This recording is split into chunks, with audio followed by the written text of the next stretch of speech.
This video is difficult to comprehend, especially when you discover that everyone in the recording is still just a teenager. 15-year-old Ila Monserat Laris Becerra believed she was meeting two friends on the evening of September 25, 2025. According to investigators, she had received messages from 15-year-old Brittany Michelle and 13-year-old Monserat, who told her they had a surprise waiting for her, and, trusting them, Ila agreed to meet. What happened next would shock Mexico, and now the rest of the world. The girls led Ila to an abandoned property. Footage later recovered by investigators shows Ila sitting in a chair while blindfolded. At first, she appears relaxed and unaware of any danger. In fact, you can see she actually looks quite happy. The girls laugh with her and continue telling her that a surprise is coming. Moments later, the situation changes completely, in a way that is hard to comprehend.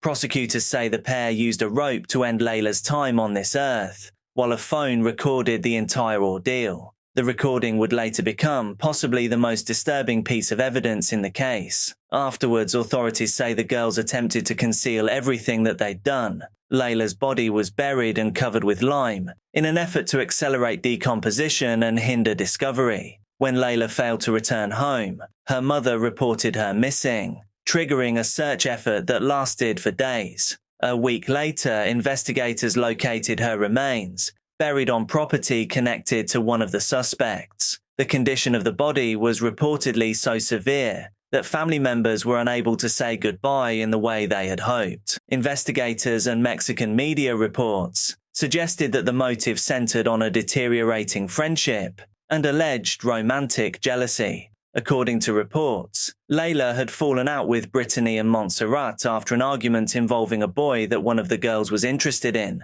The dispute reportedly escalated into bullying, with Ila allegedly receiving hostile messages and being mocked online in the weeks leading up to her death. What makes the case particularly disturbing is that the girls appeared to reconcile shortly before the incident. Ila seemingly believed the friendship had been repaired when she agreed to meet them after receiving messages about a surprise. Prosecutors later concluded that the invitation was a deception used to lure her to the location. Beyond those reported conflicts, no single motive has ever fully explained the level of planning and cruelty involved, leaving many people struggling to understand how a friendship ended in such a devastating way. What makes this case even more controversial is what happened after the arrests. Both girls eventually admitted responsibility. However, because they were juveniles, Mexican law limited the punishments available to the courts. In 2026, Brittany received 2 years and 10 months in a detention facility, while Monserat received 11 months of supervised release.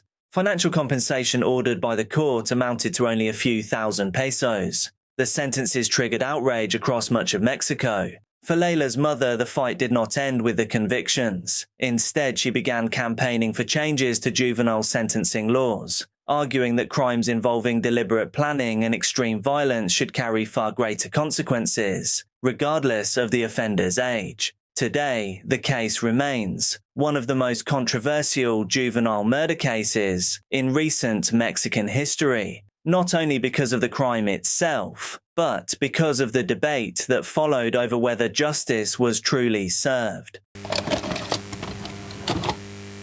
On July 28, 2021, Danish YouTuber Albert Dyrlund was doing something that had become completely normal for him.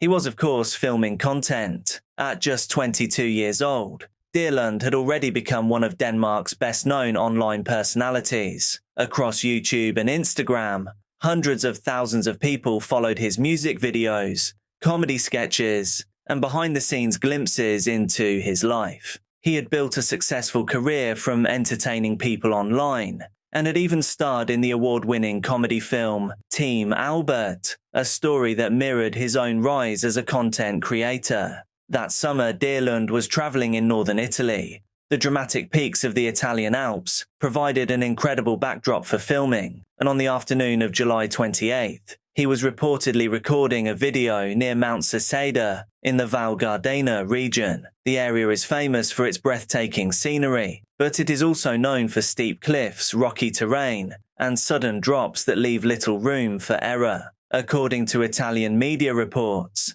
Dyrlund was standing along a designated hiking route when tragedy struck. While filming content on the mountainside, he fell approximately 200 meters, or more than 650 feet, down the mountain. A rescue helicopter was dispatched to the scene, but there was nothing rescuers could do. He was pronounced dead at the location. News of his death spread quickly across Denmark and throughout the online creator community. His mother, Vibjerge Jensen, later confirmed the loss and asked for privacy, as the family struggled to process what had happened. Friends, fellow creators, and fans shared messages of disbelief, with many describing the news as impossible to comprehend. What makes the story particularly haunting is that Dyrlund's final moments were tied directly to the work that had made him famous. Like countless creators before him, he was attempting to capture a memorable piece of footage in a spectacular location. Instead, the mountains became the setting for the final chapter of his life. Today, his videos remain online, preserving a snapshot of a young creator whose career was still growing. Albert's final video was sadly quite underwhelming. He is simply sat down and talking to the camera. We would never get to see what he was working on in the Alps. For many fans, the footage he left behind serves as a reminder of how quickly an ordinary day can change. One moment, Albert Dyrlund was creating content for the audience that had followed him for years. The next, Denmark had lost one of its most recognizable young internet personalities. The CCTV footage lasts only a few moments. There is no violence, but it speaks volumes, especially in hindsight. Instead, it shows 35-year-old Christina Yuna arriving home in Manhattan's Chinatown during the early hours of February 13, 2022. She had taken an Uber home and was returning to her apartment building on Christie Street, something she had likely done countless times before. Behind her, almost unnoticed, another figure enters the frame. At first glance, the footage appears ordinary. Then you realize what you are actually watching. The man behind her is not another resident, he is following her, and not for any good reasons. According to investigators, Asamad Nash slipped into the building behind Christina and began climbing the stairs, chasing after her. Security cameras positioned throughout the building reportedly captured him following her all the way to the 6th floor. Christina appears completely unaware that anyone is behind her. She walks towards her apartment, believing she has safely made it home. What makes the footage so disturbing is the complete absence of panic. The danger is visible to everyone watching today, but not to the person at the center of the video. As Christina reached her apartment door, prosecutors say Nash suddenly rushed forward and forced his way inside. What happened next unfolded beyond the view of the cameras. Within minutes, neighbors began hearing sounds of a struggle and desperate calls for help. Emergency services were contacted, and police officers arrived at the building. According to court records, officers could hear Christina screaming from inside the apartment. However, they were initially unable to gain entry. The suspect barricaded himself inside and even attempted to escape through the fire escape before retreating back into the apartment after spotting police outside. Eventually, officers forced their way through the door. Inside, they discovered Nash hiding beneath a mattress. Christina was found in the bathroom.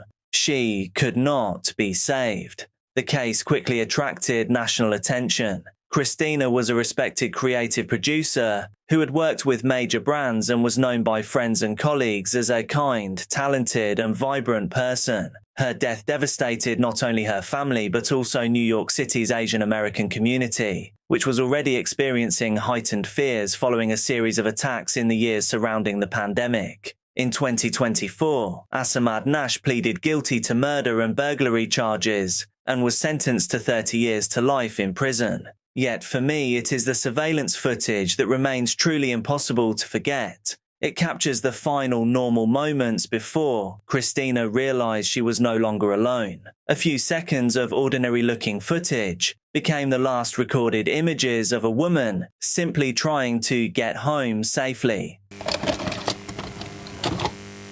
For years, James Stobie lived a life that most people only read about in books. better known online as Sto the Hobo, he became one of the internet's most recognizable train hoppers, documenting his journeys across America from the side of freight trains, inside rail yards, and in forgotten corners of the country that few people ever see. His videos combine travel, philosophy, dark humor, and original piano music, creating something that felt completely different from anything else on YouTube. Sto never presented train hopping as some glamorous adventure. In fact, he often did the opposite. While many viewers were drawn to the freedom of his lifestyle, Sto regularly acknowledged the risks. He spoke openly about fatigue, poor decisions, alcohol, and the constant dangers that came with traveling illegally on freight trains. He repeatedly warned that nobody was truly in control around moving rail equipment and that complacency could be fatal. Yet despite those warnings, he continued riding.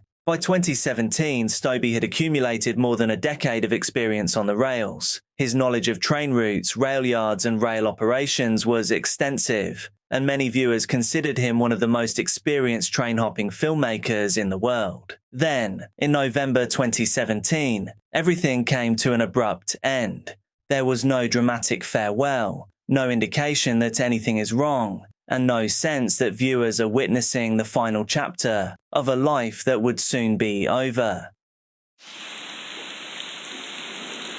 Greetings, homies.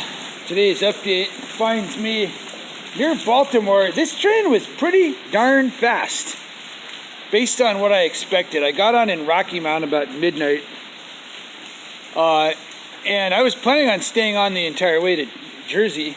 This train actually goes all the way to Selkirk. This is the 410. But, I mean, the rain, forget it. We got heavy rains going on, which I'm not into.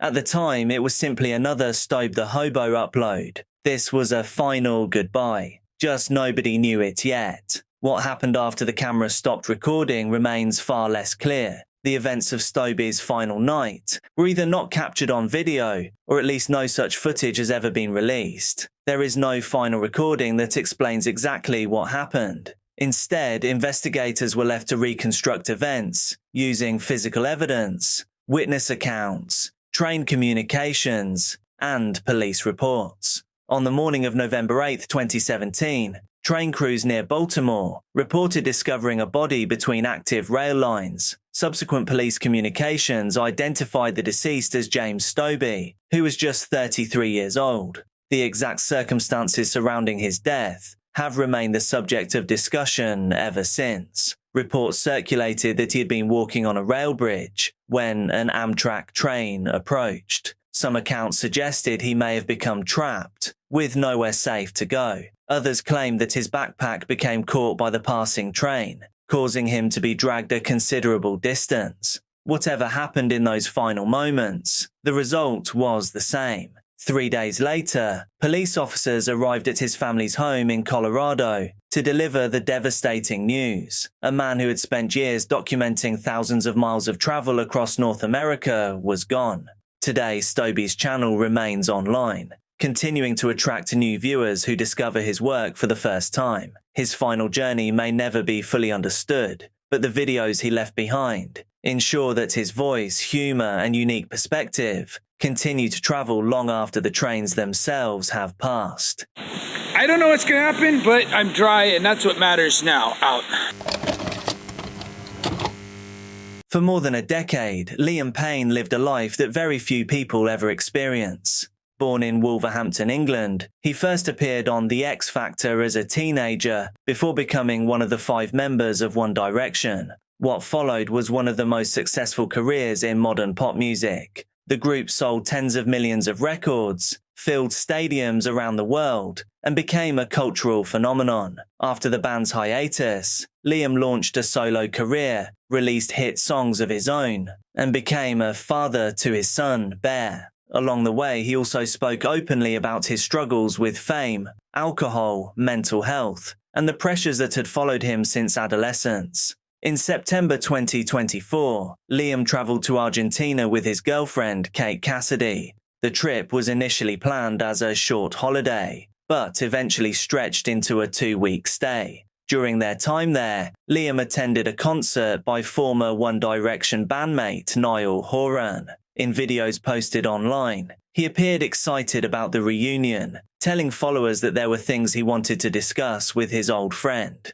Later photographs showed the pair smiling together backstage, a moment many fans would revisit after his death. Fans who encountered Liam during those final weeks also recorded videos with him. In some clips he posed for photographs, signed autographs and chatted with supporters outside hotels and venues. At the time they were simply ordinary fan interactions. Afterwards they became some of the last public recordings of him alive. On October 12th, Kate returned home to Florida while Liam remained in Argentina. Over the following days, he continued posting to Snapchat. Some of the most notable videos showed him discussing donations he had been making to children in need of medical treatment. Evening, guys. I've always felt really lucky to be in the position that I'm in, and my life aspiration is to be a superhero. I can't fly. I'm not a great mechanic. I wasn't affected by radiation, and I'm not incredibly strong. All I know is that there are websites out there for you to be able to donate to sick children that need your help. It doesn't matter how small the donation is or how big the donation is. All that matters is that you look into that child's eyes and you realize, as a father, it hits me slightly differently because I look at them, and if that was my child, I would want everybody in the world to just please, like, look at me, look at me, look at me, look at me, and they help me. And so it's despicable in 2024 that these kids are having to pay for these medical things that would be free in my country, and so I can't not look at a sick child and then not see Bear. I can't, and I won't.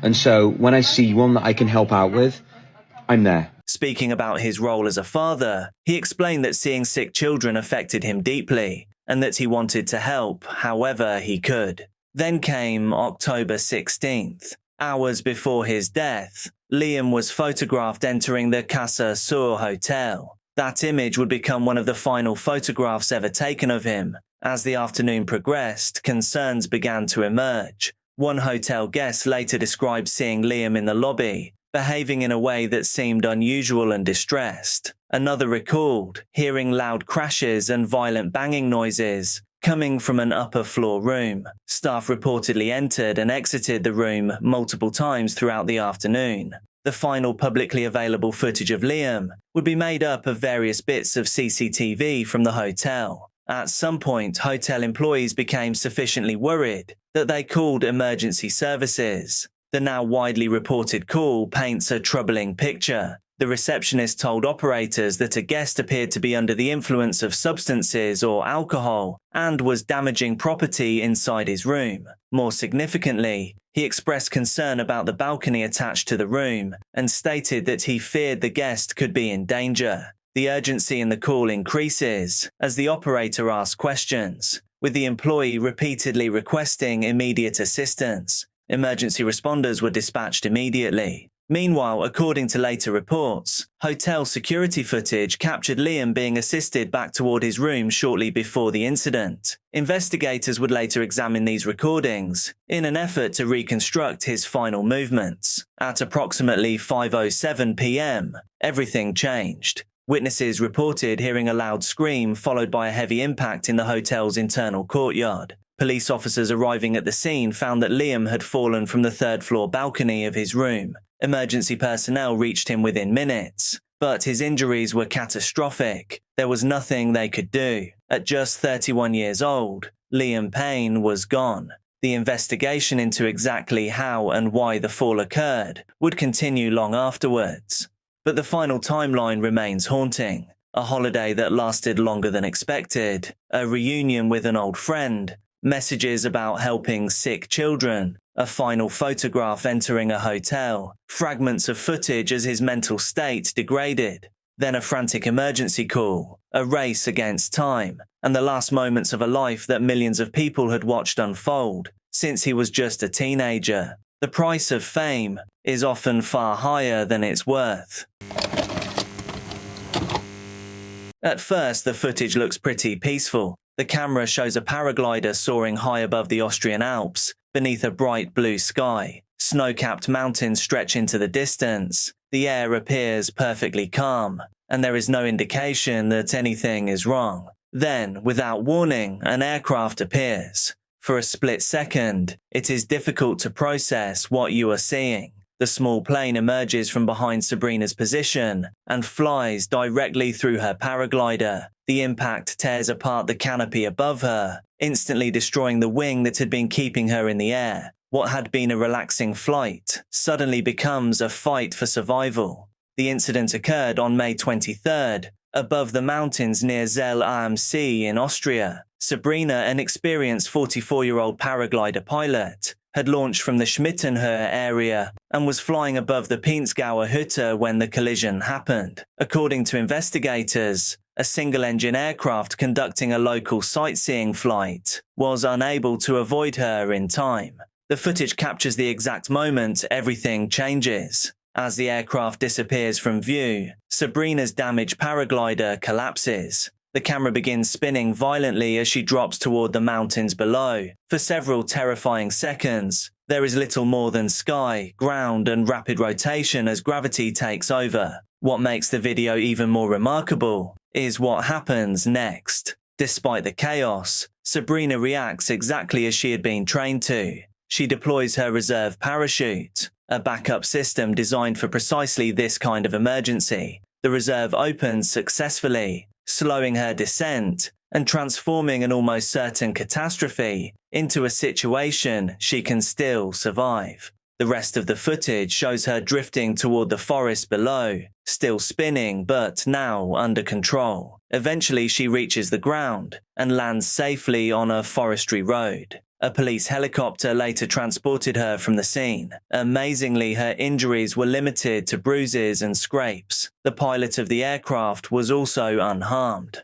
Afterwards, Sabrina shared the footage online with a simple message: "Happy birthday to me." Unlike the other stories in this video, this one did not end with a memorial, a murder investigation, or unanswered questions. Instead, it became a rare example of preparation, training, and a considerable amount of luck aligning at exactly the right moment. Sometimes we all need a happy ending. Thank you so much for watching. I'm uploading daily true crime and dark content here on this channel, so make sure that you're subscribed, hit like on the video, and also drop a comment so you get shown more of my stuff. Please do be careful out there, and I'll see you tomorrow.